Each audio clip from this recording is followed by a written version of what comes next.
నాకు ఈ మధ్యన వస్తా ఉంటే నువ్వు హైదరాబాద్లోకి ఎలా అడుగు పెడతావు, నీకు హైదరాబాద్లో ఏం పని? ఇది నేను ప్రత్యేకించి చెప్తా ఉన్నా.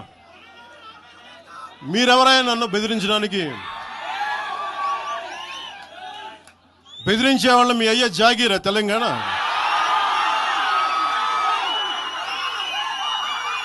నా మీద దాడులు చేస్తా ఉన్నారు కదా.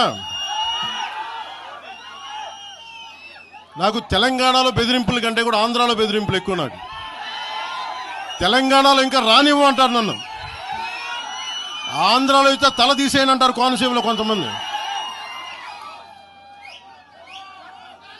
నేను ఓడిపోయినప్పుడు 2019లో ఓడిపోయినప్పుడు మన తెలంగాణ నాయకులు ఒకరే చెప్పారు, అన్నా మా తెలంగాణలో ఉంటే నీకు పరిస్థితి రానిచ్చేవాళ్ళం కాదని చెప్పి. నాకు నిజంగా